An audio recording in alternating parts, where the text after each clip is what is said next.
মনে হয় না যে এখানে আজকে নামাজ পড়তে পারবো। তারপরে আল্লাহ সুবহানাহু ওয়া তাআলার ফজল ও ক্রমে অশেষ রহমতে আল্লাহ পাক আমাদেরকে এই বৃহত্তর তেতুলিয়া পশ্চিম পাড়ার সকল জনসাধারণ মুসলমান ভাই এবং বোনদেরকে একসাথে জামাতে সালাত আদায় করার তৌফিক দান করেছেন। এজন্য সকলে বলি আলহামদুলিল্লাহ। অতঃপর দরুদ ও সালাম বর্ষিত হোক প্রিয় নবী জনাবে মুহাম্মদ রাসূলুল্লাহ, সকলে বলি সাল্লাল্লাহু আলাইহি ওয়াসাল্লামের উপর শত কোটি সহস্র দরুদ ও সালাম বর্ষিত হোক। আল্লাহুম্মা সাল্লি আলাইহি আল্লাহুম্মা বারিক আলাইহি। সম্মানিত উপস্থিতি, প্রতি বছরই আমরা এখানে জামাত হই এবং বাংলাদেশ সহ সারা পৃথিবীতে এই 10ই জিলহজ অর্থাৎ ঈদুল আজহা উপলক্ষে লক্ষ লক্ষ পশু কোরবানি করা হয়। এর উদ্দেশ্য আল্লাহ সুবহানাহু ওয়া তাআলা হযরত ইব্রাহিম আলাইহিস সালামের এমন একটা পরিবার আল্লাহ সুবহানাহু ওয়া তাআলা নিদর্শন হিসেবে রেখে দিয়েছেন। স্বামী, স্ত্রী এবং পুত্র, স্বামী, স্ত্রী এবং পুত্র। এখান থেকে আমাদের শিক্ষা গ্রহণ করতে হবে, শুধু কোরবানি করলে হবে না। স্বামী যেমন, স্ত্রীও তেমন, সন্তানও তেমন। যার কারণে দেখেন একজন রাষ্ট্রের প্রেসিডেন্ট যদি ইচ্ছা করে আমি হজ করতে যাব, কমপক্ষে বাংলাদেশে 7 লাখ টাকা খরচ হয়। এই 7 লক্ষ টাকা খরচ করে কি করতে যায়? কি করতে যায়? হযরত ইব্রাহিম আলাইহিস সালাম এবং তার স্ত্রী যে কার্যকলাপগুলো করেছে আল্লাহ পাক সেটাই স্মৃতিপটে ধরে রেখেছেন। মনে করেছেন আপনি প্রেসিডেন্ট হতে পারেন, এমপি হতে পারেন, মন্ত্রী হতে পারেন, আপনি একজন চেয়ারম্যান হতে পারেন, গ্রাম্য প্রতিনিধি হতে পারেন। যারা হজ করতে যায় তারা তো গরিব না, তারা তো ফকির না, তারা আমার মতো না, এরকম না। তারা লাখপতি, কোটিপতি, এমপি, মন্ত্রী বা বিভিন্ন দেশের প্রেসিডেন্টও যায়। তো তারা যে যায়, গিয়ে ওখানে কি করে? শুধু নামাজ পড়ে? গিয়ে কি ওই বাইতুল্লাহর ইমাম সাহেবের খুতবা শুনে? না, কিছু কাজ করে, সাফা মারওয়া সাই করে, এরপরে তওয়াফ করে, আরাফাতে গিয়ে উপস্থিত হয়, আল্লাহর কাছে কান্নাকাটি করে। এগুলা কেন করে জানেন? এগুলা সব ইব্রাহিম আলাইহিস সালাম এবং তার স্ত্রীর কার্যকলাপ আল্লাহ সুবহানাহু ওয়া তাআলা কিয়ামত পর্যন্ত মুসলমানদের মধ্যে জারি রেখেছেন। কারণ কি? কি কারণে রেখেছেন? কেননা যেমন স্ত্রী তেমন স্বামী তেমন পুত্র। হযরত ইব্রাহিম আলাইহিস সালাম যখন স্বপ্ন দেখলেন, ইন্নী আরা ফিল মানাম, স্বপ্নে দেখলেন যে তার আদরের বস্তুকে আল্লাহর রাস্তায় উৎসর্গ করে দিচ্ছেন। এই যে আপনি খাটাখাটি করেন সারা দিন, সেই সকালে ফজরের নামাজ থেকে শুরু করে নিয়ে আপনি এশা পর্যন্ত আপনি মাঠে খাটেন, কেউ ভ্যান চালায়, কেউ রাজমিস্ত্রি কাজ করে, কেউ কাঠমিস্ত্রি কাজ করে, কেউ চাকরিতে অফিসে যায়। এই যে খাটাখাটি কষ্ট, আবার কেউ আপনার কি বলে অতিরিক্ত টাইম, সেটা ওভার টাইমও করে, কষ্ট করে। তার মানে মাথার ঘাম পায়ে ফেলে কষ্ট করে টাকা উপার্জন করে। কেন? বলে স্ত্রী ছেলে মেয়েকে ভালো রাখার জন্য। এই তো, আর তো আর কোনো কিছু নেই। যার স্ত্রী নাই, যার ছেলে মেয়ে নেই, তার তো কোনো টেনশন নাই। তাহলে বোঝা যাচ্ছে আপনার শ্রম, আপনার চিন্তা, আপনার মেধা সবকিছু আপনি প্রয়োগ করছেন আপনার স্ত্রী আর আপনার সন্তানের পিছনে। তার মানে এই পৃথিবীর শ্রেষ্ঠ সম্পদ আপনার স্ত্রী, আপনার সন্তান। তাই তো, এটাই তো প্রমাণিত হয়। তাহলে একটা বাপ বৃদ্ধ বয়সে 80-র উপরে বয়স আল্লাহর কাছে দোয়া করে, রব্বি হাবলি মিনাস সালিহিন, আল্লাহ তুমি আমাকে একটা সৎ পুত্র সন্তান দান করো। আল্লাহর কাছে দোয়া করলেন, আল্লাহ দিলেন একটা সন্তান। বৃদ্ধ বয়স, 80-র ঊর্ধ্বে বয়স, আল্লাহ পাক একটা সন্তান দান করলেন। এই সন্তানকে আবার স্বপ্ন দেখাইলেন। একদিন স্বপ্ন দেখলেন, কিছু মনে করলেন না, দেখতেই পারি। পরের দিন স্বপ্ন দেখলেন, বললেন একই স্বপ্ন বারবার। তৃতীয় দিন যখন স্বপ্ন দেখলেন, দেখার পরে এবার সন্তানকে ডাক দিয়ে বলছেন যে ইন্নী আরা ফিল মানাম ফানজুর আসবাহুকা, এ বেটা, আমি তো স্বপ্নে দেখছি তোকে কোরবানি করছি, তো ফানজুর মাজা তরা, তোমার মতামত কি? তখন বেটা বলছে আবা তিফাল মা তুমারু সাতাজিদুনি ইনশাআল্লাহু মিনাস সাবিরিন। আব্বা, আপনি স্বপ্নে দেখছেন, এটা দ্রুত বাস্তবায়ন করেন, বলুন সুবহানাল্লাহ। বাপ আর বেটার সম্পর্ক দেখো কত গভীর। বাপ বেটা, বাপ যা বলছে তোরা জবাই করবো। আজকের যুগের যদি সন্তান হতো, বলাই লাগে না, এমনি জবাই করে।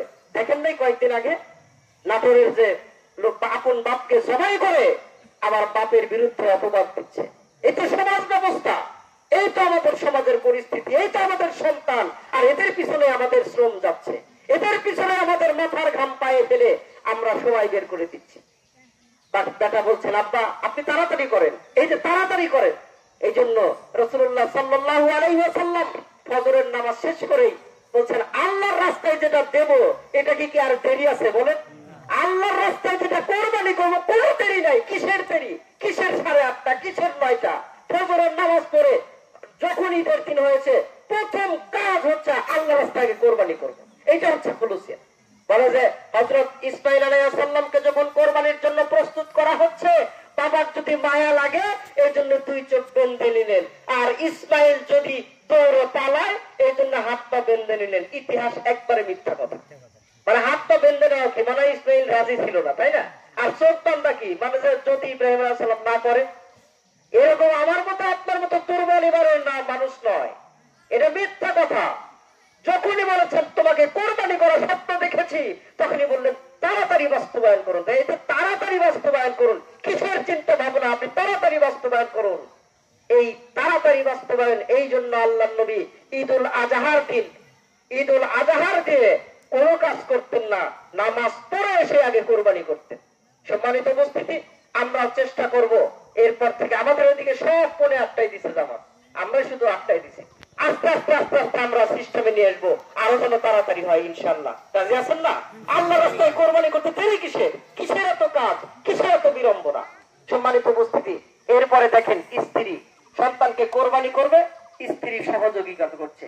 অনেকেই বলে স্ত্রীকে মিথ্যা কথা বলছে, স্ত্রীকে বলছে ঘুরতে নিয়ে যাব, স্ত্রীকে বলছে যে একটু বেড়াইতে নিয়ে যাবো। সব তাহা মিথ্যা কথা, এগুলো কোনো কিছুই নাই। স্ত্রী তার সহযোগী।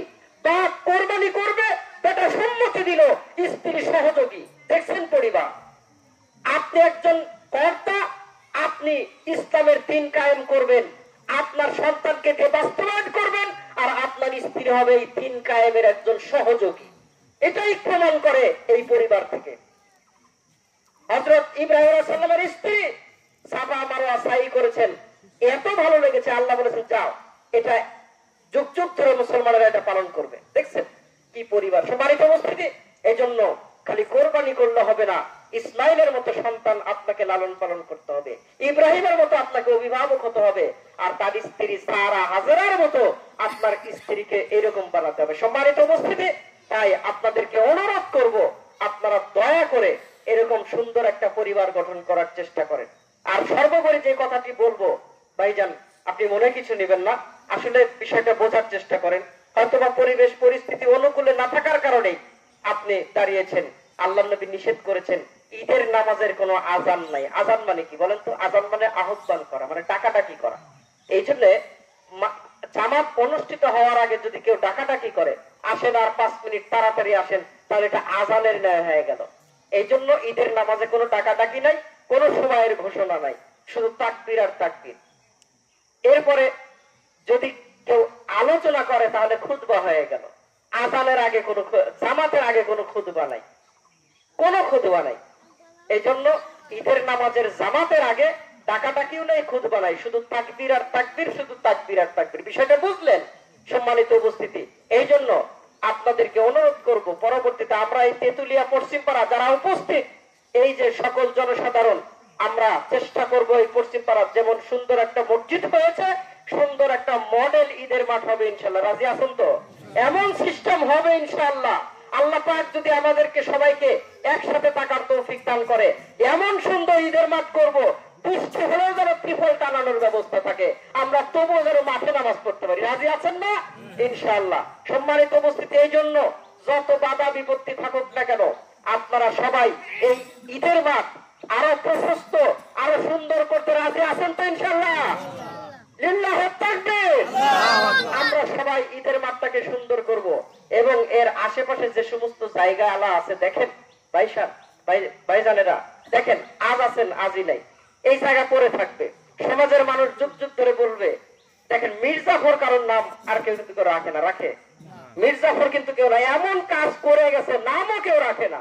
এই জন্য আপনি যদি চিন্তা করেন আমার এই 5 ডিসিমাল, 1 ডিসিমাল, 2 ডিসিমাল জায়গাটা দিলে এই পুরা পশ্চিম পাড়া একটু সুবিধা ভোগ করতে পারতেছে, সুন্দর একটা ধর্মীয় প্রতিষ্ঠান হচ্ছে, তাহলে আপনি যদি দেন, আপনি বলছি না আপনি এমনি দেন, আপনার সম্পদ কেমন, আপনি টাকা দিয়ে দেন, টাকা দিয়ে যে দিচ্ছেন তবুও সহযোগিতা, তবুও সহযোগিতা। আপনি এমনি না দিলেন, আপনি টাকা দিয়ে দেন।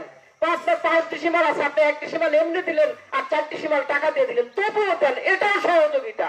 কিন্তু একমাত্র আপনার কারণে যদি মনে করেন মাঠের সৌন্দর্য বর্ধিত হচ্ছে না, তাহলে যুগ যুগ ধরে মানুষ বলবে এরই কারণে হয়নি। কেমন একটা নিন্দা সূচক কথা না? এজন্য এখানে আল্লাহ পাক যদি কবুল করে, আমরা প্রক্রিয়ায় আছি ইনশাআল্লাহ, যদি কবুল করে আশেপাশে যারা আছেন অন্তরটা একটু নরম করে একটু সহযোগী হবেন, দেখবেন আল্লাহ আপনার এই 5 ডিসিমালের বিনিময়ে অন্য জায়গায় আপনাকে 10-20 ডিসিমাল সম্পদ করার তৌফিক দান করবে ইনশাআল্লাহ।